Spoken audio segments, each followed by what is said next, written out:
I just drink wine.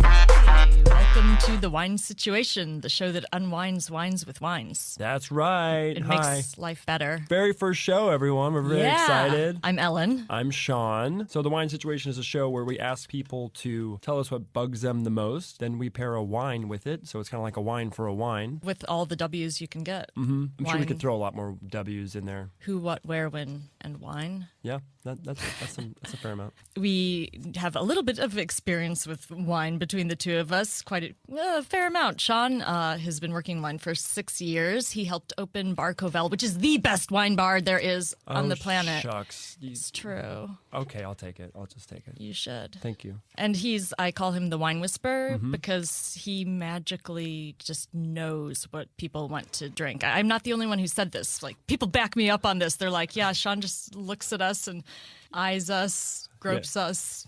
Feels maybe not.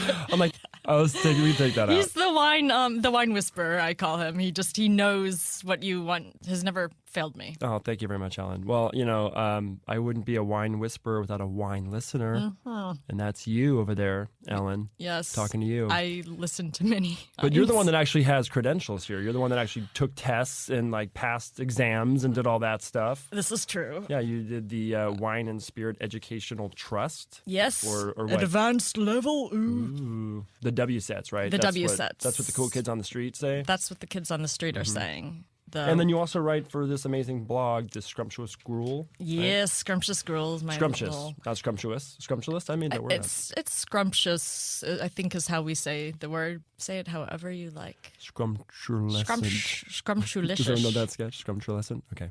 No. I don't know that one. Well, let's get into it, huh? Yeah, we are so excited. Our very first guest here is Bryan Rucker. He is a fantastic, funny person, a writer. He's written for UCB mod teams, and he currently has a great podcast called Goop Yourself.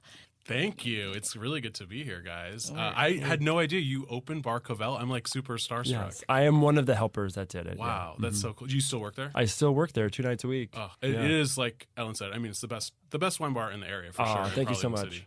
And speaking of your podcast, Goop Yourself, Goop one time was naming all the best wine bars and named Bar Covell. So Yes. it's all coming together. So I'll plug my podcast a little bit. It's called Goop Yourself, as Ellen said, and it is about Gwyneth Paltrow's lifestyle newsletter, Goop. Me and my partner, Aggie Hewitt, partner in writing, not in life. Where's John? Yeah, we just scour the newsletter every week and talk about what we liked, what we hated, what is insane, and there's lots of insane things every week. And then we also sometimes talk about Gwyneth's private life or any conspiracy theories. But we are obsessed, and I've changed a lot of my health habits for real because of Goop. So it started out as making fun of it, and now I am taking it way more seriously than I thought I would, which is really sad. But I mean, if you could live a life like Gwyneth by following I know Goop's advice. I've never seen her in person. I've seen a lot of celebrities in person, mostly because I used to work at a fancy hotel when I lived in New York. But she always has houses. If you're that level, you have houses in New York. You have a house in LA. You have a house in London. So you're not at hotels. So I never got to see her. But hopefully one day. One day. One day. Are you listening, Gwyneth? Well, I wish. follow the sound of my voice. Should we? Yeah, let's get into it. We want to go ahead and get some corks coming out here. Cool. Enough talking. Let's start drinking. Yes, we have a bottle of pink bubbly stuff, the fancier ways. It's J Whine Russian River Valley Brut Rosé is what we're going to pour. And while Sean's getting that open, do you want to tell us what your wine with an H is? Sure. So my wine with an H is something that I've thought about for a long time, and I think it's sort of, ooh, that's a nice pop. That was a real sound effect. That was good, yeah. That was who was that? true life. It came to a head lately. So a lot of, or I would say most of the critical establishment as far as movies and TV and music goes is dominated by straight white men, as is honestly every category of job in this country.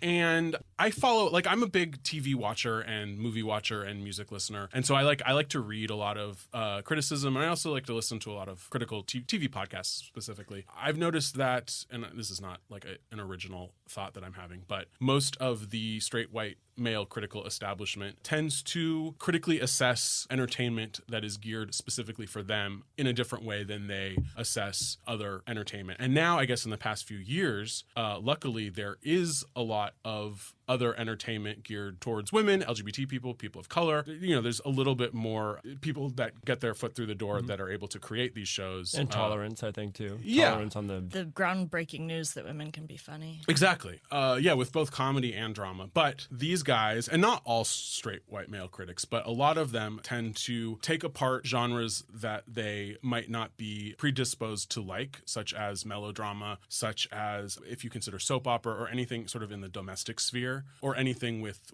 honestly with multiple women in the lead. And they take it less seriously than they do other genres like action, sci-fi, fantasy, because honestly, like prestige TV in the past 10, 15 years is all genre. Like The Sopranos was a mob show. Breaking Bad is a heist show. The Wire is a police show. These are not high art tropes. These are genre tropes that people have elevated. And so in recent days, I guess these are two very recent examples, Big Little Lies and Feud, which I think are, Big Little Lies especially, but Feud to a certain extent, are probably almost just as good as any of these sort of prestige TV shows that we've seen. But because they concern women and they are in a genre that is like more of the domestic, quote unquote chick lit type They're of not stuff. real problems if women Right. at home are having them, right? Speaking of that, let's cheers this. Cheers Cool. this. We got our glasses full of pink bubbly, which we, when we heard what your wine was, we were like, hold on, gotta taste this wine. Pause for sipping. That's good. Oh, wow. Ooh, I like it. So that's a Brut Rosé from Russian River, Valleys of Sonoma. Yeah. And I have to, this is really douchey, but I've been on a detox all week. Oh, no. Oh. So this is, I'm cheating. I'm supposed to go through tomorrow night, but I've been like no caffeine, no alcohol, no unhealthy food. Wow. And so this is quite a treat. Well, we're and you know what? honored. Can I swear on this? Yeah. Or, yeah. Sure. Swear away. Like I can fucking do it because it is my detox and I can end it whenever the fuck I want. You can know what the Yeah. fuck you want. Well, thank you for. We're honored you. Yeah, we're honoring I you. wasn't and- gonna like come here and do the podcast and be like, no, I can't drink. Sorry. Yeah. At least you're not like in recovery or something. Yeah, well, then I would, You know what? then, I yeah. have this worry 2-year about chip, but I'm gonna say fuck it because You asked me. you to do asked a me in your podcast. I better drink. So are we supposed to talk about the wine too? Oh, well, I was going to say we were discussing your question and we're like, oh, what's the wine that straight men don't take seriously? And first we're like, rosé, the Rosé. pink stuff, and doubly so when it's bubbly. It's like the fluffy That's pink really wine. smart. It's funny, like, I feel obviously rosé in the past several years has become super trendy. Yeah. And there's a certain true. type of In white big male, cities, though. In big cities. In I big think, cities, yeah, straight white guy that maybe in the summer on a yacht or something, like, will deign to drink rosé, but yeah, they're not gonna order it. I have one friend that says he doesn't like any wine. And I honestly, because I'm like such an omnivore, like I love everything really, which can get me into trouble sometimes. But like whenever someone says they don't like a specific category of anything, and that's similar to like this TV show discussion that we're having. Yeah. Right. It's like, no, there are good examples of everything. Yeah, and just because it's not like your thing that is what you would associate with yourself doesn't mean it's not valid for somebody. Oh yeah, we had more reasons why people wouldn't maybe take this one seriously. It's made there's a very specific way champagne is true champagne from like the Champagne region of France is made with a second ferment in the bottle, and it's from Pinot Noir and Chardonnay and Pinot Meunier grapes, and but people don't take sparkling wine from California as this one is as seriously. But this one is made exactly like champagne. Yeah, most only sparkling only wine in Northern in- California. Yeah. Right. Most sparkling wine in California is made in the champagne way, right? yeah. But Like- this one is also like the exact same grape. Oh, Yeah, I mean, like, not a lot of people are doing it just because Okay. it's very expensive. yeah. That's why champagne is so expensive, just because going through that process requires a lot of tools Sure. and a lot of time. So is this Pinot Noir grape or what is? So this is Pinot Noir, Chardonnay, and 1% Pinot Meunier. Okay. And those You're are the your 1% like in dominant there. champagne Champagne varietals. suburbs. Yeah. Yeah, because I guess the Russian River, like it's pretty cold up there, so it's a similar climate to Champagne. Yeah, Yeah. you know your wine stuff. Yeah, exactly. It does snow in Champagne, so like the vines are really close to the ground to keep them warm during the winter. But in Northern California, they're more like trellised and up off the Okay. ground a little bit, so they can get away with it more. Yeah, so it's kind of this, champagne style in like a new world kind of way. So it's something classy, something classic, like all those women in Big Little Lies. Yeah. but Yeah. like seen in maybe a different way. Totally. You mentioned there's some like reviews of these shows. Like, Okay. There's one of them, I forget which one, where it said something like, and this gaudy cast, Nicole Kidman and Reese Witherspoon and Laura Dern, and I'm like, how is this a gaudy Yeah, I cast? noticed that. Would anyone ever say a male actor or a male Al cast is Pacino. gaudy? Oh my Yeah. God, No, it was so that gaudy. that was either the Mike Hale New York Times review or That's the one I read. yeah. that one, and then the other one that really irritated me was Tim Goodman for the Hollywood Reporter. And I listened to Tim Goodman's podcast, and like I like he's a funny guy, and I think he's like a good writer, but this almost made me like stop listening to his podcast because he and his co-host both watched one episode, and they're fucking TV critics, and they were like, "Oh, I'm out after one episode." They basically compared it to Desperate Housewives. Well, the way they described like the women's behavior even in it that seemed reasonable. Like there was one of them, the spoiler alert, but you know, Laura Dern gets upset when her daughter's beat up at school, and he describes her as going ballistic because, well, yeah, if my daughter got beaten up, I was like, is he just describing it that way because it's women's behavior? Yeah, absolutely. Yeah, exactly, Again, like yeah. no one would say Walter White is going ballistic.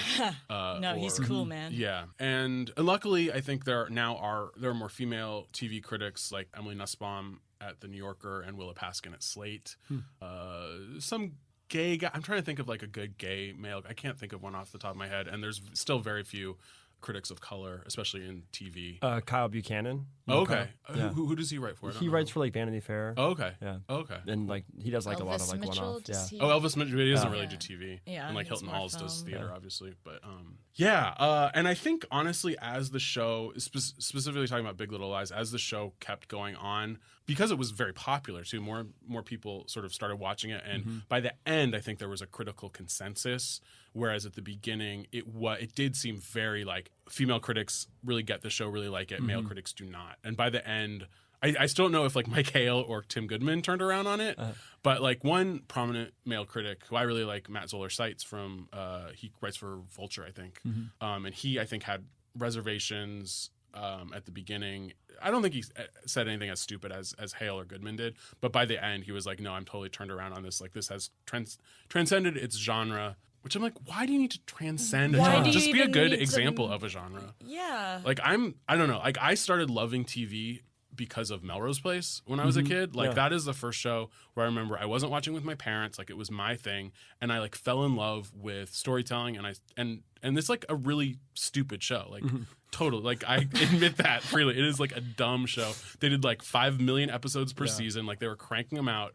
Yeah, I was like 12 and I just loved it. Like I was enamored by all the actors, by all the plot lines. Like they moved so fast, and like I got into that before I even got into comedy. Really, I mean, I would argue that Saved by the Bell. absolutely. Oh yeah, like transcendent comedy. I mean, well, I have no idea how it was critically. yeah. No, it was. Talked I mean, it was about. critical back I'm sure it then. was Like panned. no TV shows were like critically acclaimed, It's but Saved by the true. Bell. Right. I mean, it was on Saturday morning.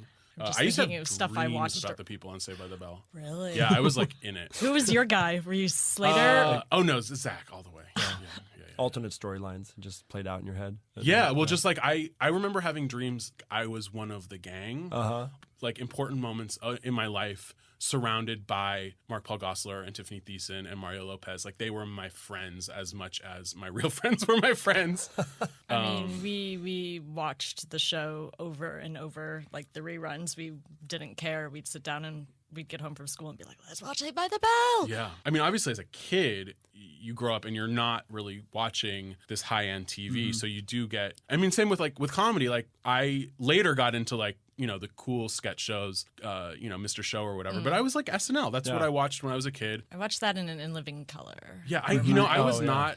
Mad TV. Loved Oh, Mad I did TV. not watch yeah. Mad TV. I think I watched a little Okay. Mad TV, but I was definitely SNL. Like I kept track of, you know, all the cast changes, and I had like my certain people that I like, certain characters. I think that's like pretty much everyone at UCB is like that. I may or may not have had Wayne's World memorized. See, that was the one that I was like not a Wayne's World person. Oh God, we were so yeah, obsessed. I was I was like agree. a I church wasn't a big- lady, Linda Richmond, Coffee Talk, and then a little bit later, like I Coffee loved Talk. the Cheerleaders and Mary Catherine Gallagher and Delicious yeah. Dish and all those ones. Norm Macdonald. Yeah, I mean, Norm just Macdonald I so appreciated hilarious. later, I think. Yeah. I think he was a little too high. Like, I didn't get his sort of absurdist take when I was 12 or whatever. But it's funny, even in SNL, like, straight guys will be like, well, you liked it too, but like Wayne, I feel like Wayne's World, like Chris Farley I love, but like he was not my guy the way that like Molly Shannon was my guy. Ah, interesting. Anna Gasteyer. Yeah. The Crew. You guys know the female performers of SNL better than I. This is just doesn't speak well of me. Well, we're drinking Yeah, sparkling I'll have rosé, honey. So That is delicious. that I is must very say. good. It is, it's really. Can I ask how much like retail? Oh, so this is- $35 is their suggested. Okay, retail yeah, that's price. like nice, but not insane. If Just there, for like one. if I'm at a vintage, grocery, yeah. like a grocery store, like a Vaughn's or something, and there's like a red blend that's like under $10, is there any that is drinkable? Like, can I just pick one up? Is there any that I'm going to enjoy, or should I just stay away from it? I mean, I like Ravenswood Zinfandel. Oh yeah, but I've had that before. That's not bad. I mean, it's all drinkable. It's just like yeah. anything when it's like mass produced. Yeah, If, yeah. Like quality's gonna go down. You have to add more chemicals and stabilizers, to, like make it okay. I like Fetzer. That's like super inexpensive. I've never had one of theirs that I've been like, oh, this is plonk. Yeah. And I think they're environmentally like a little more friendly, which is probably why I tried them in the first place. The cheapest wines that I like are those like Italian wines from Trader Joe's. There's like a Primitivo, Grifone, I think is the brand, and they're dirt cheap. They're fine. Yeah. Like if you want to spend $4 on a bottle of wine. Yeah. Don't go to Trader Joe's. I'm terrible. I'm scared of the parking lot, so I don't know their wines. Oh, I just go right when it opens at like 8 in the morning. That's how you have to do it. They have good wines. Yeah, they have solid wines. Yeah, I've had. I mean, I know. Whenever I'm at someone else's house, they're like, "Got this at Trader Joe's." So. I've had like a good Suave from them. Like a good Their Vino Verde Verde is not bad either. Yeah. Like you have like some of it is terrible, so it's like you have to sort of pick and choose. Certain things are fine. Yeah. So another one of the series that you brought up that's not being taken seriously these days is Feud. Yes, and Feud, and it's sort of meta in Feud because I feel like those actresses. Feud, if you don't know, is about the rivalry between Betty Davis and Joan Crawford. You and had they're some stuff to say about champagne. I'll share later. Oh, but really? Go on. Yeah. And so these were actresses that in the 30s and early 40s were basically the two biggest actors or actresses in Hollywood. They were huge. And Which Joan. one soaked her face in ice in that one movie? Oh, I don't know. Was it in Mommy Dearest where she's like getting ready? Oh, and that's she's not. like, That's Joan Faye Crawford. Dunaway pretending to be Joan Crawford. Yeah. That's, Oh. I don't think I'm an anti Mommy Dearest person because I'm like a Joan Crawford stan. So I'm like, fuck Faye Dunaway, fuck that movie. It like ruined her reputation. See, that's what I think of. Yeah, you're right. It did because that's my opinion. Clearly. They were, especially Joan Crawford, was like none of her movies were really critically taken seriously because they were women's pictures was the term they used back then. Melodramas. Betty Davis was like a little bit more critically acclaimed because she would do historical dramas and like different genres more. But then the show Feud is written and directed by Ryan Murphy, who's another person who like I'm not going to defend everything that Ryan Murphy does because like some of it is super shitty. What? Scream Queens, like most of Okay. Glee.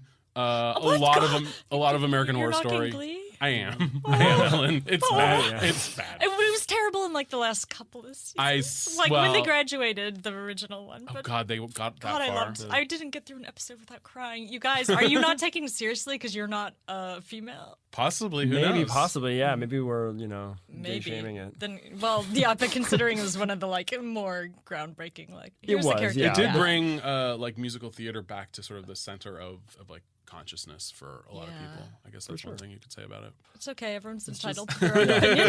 It's just that I lived it, Ellen. So like, I didn't need to watch it. You were in. I was Glee in Club? Glee High School. Oh my yeah. God. Well, no, we had like choir. Oh, yeah. Yeah, it wasn't like show choir. It was like concert choir. Oh, Yeah, God. I did that for a little while in Yeah. high school too. It wasn't like we just like stood there and sang. We didn't do Yeah. like all the moves or whatever. We didn't do I any just moves. did yeah. the musicals. Did the musicals. A lot of Fosse arms in my life. But Ryan Murphy. Yeah, well, Yeah. he's like someone who he's obviously the most successful gay showrunner in Hollywood without a question. And he's able to sort of do whatever he wants. So he like, even though I don't love everything he does, I super respect him, and he's such a prolific and like amazing creator. I think he's a good writer, but he's like a great sort of creator, and he's able to sort of like channel something like Feud, which is you think of Betty Davis and Joan Crawford. I think of them at this point in consciousness sort of cult objects for a subset of like older gay men, and you don't think of them in the center of the culture.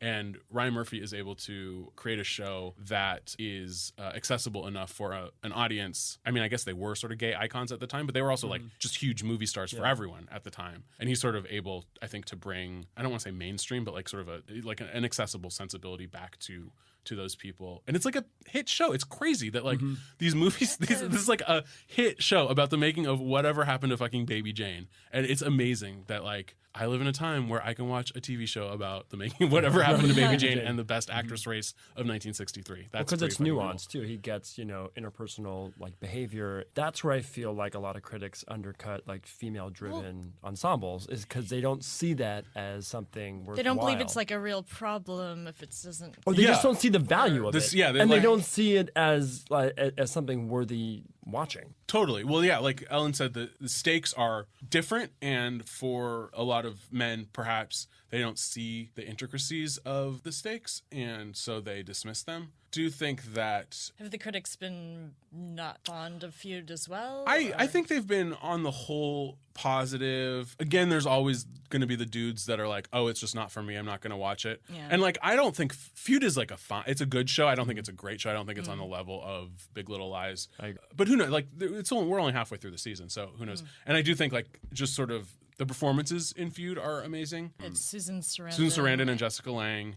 Alison Jessica Wright good. is Jessica in Lange it. is absolutely incredible on that show. Yeah. I mean, I love Susan Sarandon too, but Jessica Lange is just like, I mean, she's just incredible anyway. But I think if this was a show about the making of like Apocalypse Now or The Godfather, let's say, I don't know, what's that stupid jailbreak movie that all those guys like? Shawshank Redemption. Shawshank Redemption, yeah. Like if this was like Feud about Tim Tim Robbins and Morgan Morgan Freeman, People would then- not call that a gaudy cast. They had a feud on set. They had a I'm nasty sure. feud on set. Well, like yeah, dudes get in fights on sets too, but it's never talked about. So I think the show is smart in like sort of deconstruct how the media pits women against each other. Yeah, and then the show sort of is smart about that. It's also kind of meta too, because it's talking about these interpersonal relationships that the media creates around it, Yeah. and then therefore the media is then commenting on that as well, you know, Totally. and so it's Well, and it's funny, like it almost doesn't allow for that critique. You know what I mean? Yeah, I just skimmed an article yesterday. They're already talking about like the Emmy race, because all of these actresses are going to be in the same category for like actress in a leading role in a limited series. They're already pitting Reese versus Nicole, and they're pitting them against each other already. And they probably will end up being against each other. But it's funny even today that like there has to be sort of a narrative of these two. And like Reese Witherspoon and Nicole Kidman are very different types of actresses. Yeah. They're in a way that sort of Bette Davis and Joan Crawford were. Nicole Kidman is very sort of internal and soft in a way, and I think the movies that she chooses too are on the whole like pretty sort of stereotypically feminine. I feel like Reese plays characters that at first glance you're like there's nothing going on there, and then but with her playing them you're like, oh, there's so much going on. Like they're both great, but like Reese is super feisty Yeah. and super, I think, relatable. I think like today Reese would be the Bette Davis and Nicole would be the Joan Crawford for sure. But why does the media have to pit them against each other? Like, why did they like make us pick sides? Like, they're almost like setting up this, you know. Oh yeah. I was going to say cockfight, but that's it's the opposite of a cockfight. And they're asking us to like choose a side. It's like, who do you like the best? Sure. Are you a Reese? Are you a Nicole? It's like, okay, can I like both for different reasons? Yeah, totally. You know, and they set it up in this like bitch drawn out, you know, like Battle Dome or something, and we're supposed to like cheer it on. Where they don't do that with male actors. They don't do it in the same way. No, yeah, I can't think of an example. Yeah, I don't even I like mean, what like maybe like Steven Seagal and Yeah. Rocky. What's his name? Oh, and Sylvester Sylvester Stallone. Stallone. Yeah, like I Yeah. guess like in but like where? Yeah, is there? I can't even think of like a movie where there's two male leads It's that funny would have been because against each other. they knock plot lines that have to do with women like having emotional problems, and then like the media tries to create it for like us to consume on the real life level. I don't know if that made sense. No, yeah, totally. Yeah. Well, it's almost like a publicity stunt, basically, to Yeah. get you know, into the show. Oh that, sure, you know- and I'm sure that they're like somewhat complicit. They know what the narrative's going to be. And they Oh probably yeah, try for to sure. put it- Like, they're, if you want to be on the cover of those magazines, you have Yeah, to yeah. work to do it. You know, certain people that go certain places, so they will be taken Oh, pictures of. totally. Like it's all very orchestrated. Like if you're on those because you want it, like 99% of the time. Yeah, there's whole neighborhoods in Los Angeles that are specifically designed to be seen by the paparazzi. Yeah. I was going to share the couple of, I don't know if that's totally derailing the conversation or not, the couple of reasons also why the wine we wanted to fit to the feud actresses is... Pour some more. Yeah, pour some Oh, more. can I have more? Yeah, Oh my God. We can have as much as this bottle will pour. It's like sort of briny, and there's like it's like floral too. It's really nice. Strawberry note. Yeah. Yeah. It tastes like a little like rose almost. A taste of rose. Yeah. A taste of petals in your mouth. Bubbly, much loved by both Betty Davis and Joan Crawford. Betty Davis has a quote of saying, "There comes a time in every woman's life when the only thing that helps is a glass of champagne." And Yes, I know that feeling. Those bitches could drink. Like that's the other fun thing about feud is like, especially Joan Crawford, she was like a straight up alcoholic. But like I mean, God, everyone just drank and smoked and didn't give a fuck. It was awesome. not about their kids either. No. Because get the quote that Joan Crawford has about her 9-year-old's birthday party. They chose the menu. There's this long description of, she's like, well, this is the menu for the 9-year-old twins' birthday party, and at the very end of it, so I don't misquote. Finally, there was a tremendous birthday cake for all the guests and Dom Perignon. I didn't suggest a bit of it to them. It was entirely their own menu. Oh, sure. For 9-year-olds. Yeah, Dom That's Perignon. amazing. Mommy. Which is champagne. Mommy, I want cake and I want Don Perignon. Mommy, what? Mommy, what? Mommy, dearest. No wire hangers. Okay, I had to say it. No, it's like I'm sorry. I know it's I'm it's sorry, how Bryan. everyone gets introduced to Joan Crawford, I know, and it's. she's I a probably munch. saw that movie before I saw any actual Joan Crawford movie too. Like she was not an angel, obviously, Right. but I do think that this is totally off the subject. Christina embellished what was going on. For a movie, surely. Yeah. Yeah, well, surely. that was her book. Like she wrote that. It was like a memoir. Are you a Postcards on the Edge fan? Speaking of. You know, embarrassingly enough, I've never seen it. Neither have I need to. Oh my gosh. I'm sure I would love it. you have Post home- you have- podcast recording party. Yeah, You have, a glass and a half of champagne in you. It's perfect time to that watch sounds it. great. I have seen Heartburn though. Yeah, Yeah, I have not mean, seen Heartburn. Okay, Meryl's- well, I'm excited touche. to see both of them. It's a good movie. As a woman, I feel it. But As a woman, I feel it. I feel it. I feel Nora Ephron on a lot of things. Do you want Yeah. to go to some questions? How do you feel about answering some questions? I love answering questions. Yeah? I watch Jeopardy every night. Okay. Are you ready with your like wine trivia? We didn't tell you we were going to Oh, do shit. this. We didn't 'cause tell we you didn't we were want gonna you do to this. study up. Yeah, no, I definitely did not study up. So we'll see. I'm not a trained wine professional. I'm just an enthusiast. So you can just say you don't know, or you Okay. can just like make a wild guess, or you can come up with some like elaborate answer Yeah. if you want to. Let's see. What should we ask him first?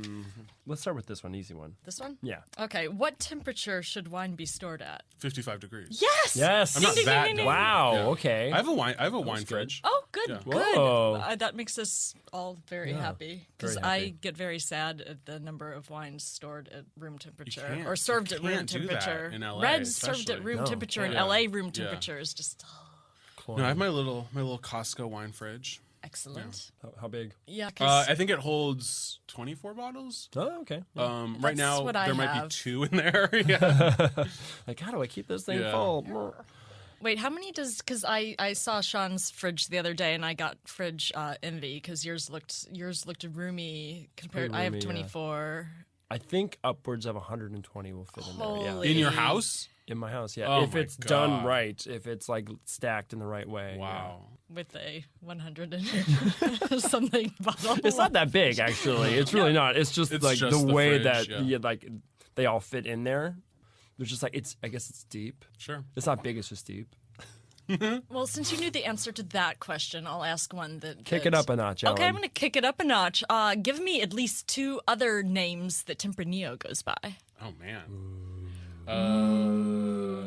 I don't think I know this one at all. I didn't know that it went by any other names. Oh my God, there's like 15 of them. Really? It's Are they all ridiculous. Spanish or is it different languages? Well, I mean, in Portugal, in Port, it's Tinta Roriz. Okay. In different regions of Spain, it's Tinta Fino, Tinta del Toro, Sensibel, Aragonés. One that I can never remember. Why is there so many names? Because every region has their own clone Okay. of the grape. Like I do know that Zinfandel and Primitivo are the same. that's right. That's That's another the only question thing we I know. have. Oh, I got one. Okay. What are the red and white varietals that are most popular in Argentina? Red Or would- most specific to me. I would popular. red More is Malbec. Yeah. A white Torrontes? Yes. God, you're better. You You're are. good at this. I thought I was gonna be asking things that were, but you know your stuff. I know. Yeah, I know a little bit. Yeah. You know your cocktails too, Yeah. as I You'd be recall. surprised. Yeah. Surprised when people I don't like know. to drink booze. I enjoy booze. Booze is good. Should we ask more, or should we move on to the? I like these questions. Okay, Ask well, one more. let's- Yeah, we got a little bit. So in Tuscany, there's a wine called Vino Nobile of Montepulciano. What's the grape? Oh, I don't know. Because it's not Montepulciano. Yeah, I just assumed. Yeah, I guess that's the Montepulciano. There was is a hint region. in there that I said Tuscany. It's Oh, the so- Vino Nobile de Montepulciano. I'm like so bad with Italian wines. What is Italian wines are hard. what I don't Think know what it is. Chianti. Yeah, like I'm so dumb. I don't even know what wines go Oh, in Chianti. Sangiovese. Oh, is okay, the- duh. Yeah. Yeah, Sangiovese, that makes yeah. sense. That's one We of the tripped him confusing up. things. Yeah. That's right. Yeah. That was the point. B1. For some reason, Italy is so confusing. Not to me. for some reason. They're maddening. Okay. They're maddening, yeah. Even more They name wines like 5 different ways with the same Yeah. names or slight variations on the names. like France. I can sort of understand the regions and the grapes that go with each region. And like I don't know much about Spain. And then like the New World is they say the grape, Yeah. but Yeah. Italy is like Italy's very scary, complicated. yeah. I was studying Piedmont today. Oh guys. man. So Oh, there's there's, like like- good Piedmont wines. Well, yeah. What's the main grape in Piedmont? Nebbiolo, Yes. Barbara, Moscato. But And then, like- Nebbiolo's like Nebbiolo's most the main known one. for Barolo and Yeah, and then like Barbaresco. there's others There's like Arnaise There's- is for the white. Oh yeah, that's good. And then there's Gavi's and Gavi, which is Cortese is the grape, but Yeah. it's called Gavi if it's grown in the right place. And then in all the regions they have their Rosso Day, which just means like this is the red wine of this region, and it's probably the same grape as like the fancy ones. Yeah. Mhm. Rosso de Montalcino. It's not Brunello de It's not Montalcino. Brunello Montalcino, yeah, but it's still Sangiovese. It's just- just like declassified because they like Slightly classify less- different vineyards based on age and stuff like that. Yeah, and have like stricter like you can produce this much wine, like limits on how much.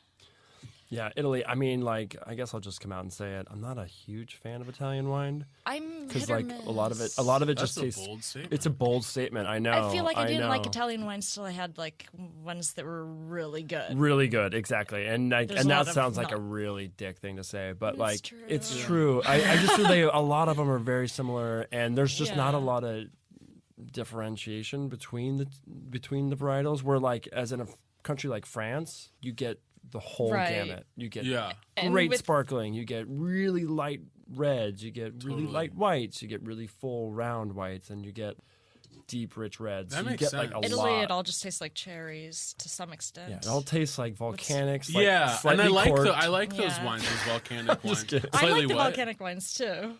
Yeah, I like, and I love them. I love a place for Yeah. it. But I'm talking about like just like the most the regulars. Like, diversity. You know, Yeah. I like to embrace diversity with my wine. Sure. yeah. As one My should wine with diversity their- showcase every year that I put on. The People come. the Pinot Dani versus the I'm just naming French varietals that are This is fun. Semillon. Semillon, Bouchette Alicante, Oh, Pulsar. Trousseau. I had a really good oxidized sparkling rosé from Slovenia when I was in New Ooh. York at some wine bar on the lower Oxidized side. sparkling. Yeah, it was. I totally forgot. That what is it's super called. weird. It was. Was it a rosé? You said? Or was Yeah, It, it was like Wow. it was a rosé. was it unfiltered? Was it kind of cloudy? Yeah, it was tasty. Should we ask the The final question. Yeah, there's one question that doesn't have to do with. We Anything. went in on a positive note. Yeah. Oh, yeah, you know, yeah. Like, so not just like bitching. all the Oh time. no, Right. I love the world. Well, this is a very important question. Go ahead. Am I? Oh, I'm You're- asking. you I get thought, to- like the way you were leading it up, I was like, oh. No, I was leading into you saying it because I think it was your idea. What is bringing you the most joy in your life right now? Oh God. Easy questions. Easy question. Yeah. I mean, my husband, obviously. My cats. Oh, The weather. Yeah. if we pit the cats versus the weather versus John, who would win? Oh my God, that's like neck and neck. I don't know. Black Dahlia is one of your cats, right? Yeah, Dahlia and Crackers. Dahlia is obviously named after the Black Dahlia, and Crackers is named after the teenager in Pink Flamingos that's mother gives him a blowjob. Oh yeah. Well, I think all those things can be the thing that bring you the most joy. 'cause Yeah. Absolutely. We have room for it all. Yeah, that's a lot of joy. And Del Taco. Okay. Okay. Sure. Always. Always El Taco. Not a sponsor, just a free plug for Del Taco. Oh yeah, I will plug Del Taco. Yeah. Till the ends of the earth. And if we're going to plug you, where would you like people to check you out? So please listen to my podcast, Goop Yourself. You can find it on iTunes and Stitcher now. We just got on Stitcher. All right. Cool. Next week, I think I'm recording tomorrow. It'll be episode 30. We've been doing it for a long time Wow. now. And then you can follow me on Instagram and Twitter at Ruckerbry. That's RuckerBry. And you can follow my podcast at Goop Yourself Pod on Twitter. And now we just actually started a Goop Yourself Instagram feed too, even though I think we have like one picture up. Well, thank you so much, Brian, for Yeah, being thank here. you. Really Thank you guys for having for me. This very was first fun. guest. You got to be our little guinea pig. Oh, yeah, this so. was That was great. the other reason sparkling was appropriate. Yeah, I forgot. that's right. We're cheersing our very first. Our maiden voyage. Cool. Cheers to that. All right. So. Cheers. Cheers, guys. I just drink wine. I don't fuck with IPAs. I just drink wine. I don't fuck with Minute Maids. I just drink wine. I don't fuck with coffee mates. I just drink wine. Give me red, white, or say, don't touch me, motherfucker. I'm a sommelier. Hi, everybody. Thanks for listening to our first episode. We'd love it if you would subscribe, rate, review, share us. We're on iTunes. Yeah, feel free to send us any emails, any questions to thewinesituation@gmail. That's wine with an H. You can also find us on Instagram at thewinesituation. We'd also like to thank the crew from Covell, Matthew Kaner, Dustin Lancaster, also Gregory Condes for all their help, support, and knowledge. We'd love to thank UCB for their great facilities and Catherine Powell for writing our fabulous theme song with vocals by Catherine Powell, Susan Song, and Christine Little. Yeah. Stay tuned for the next episode where we have Price Peterson talking about the scourges of the deep, deep ocean. Go forth and drink. Cheers, guys.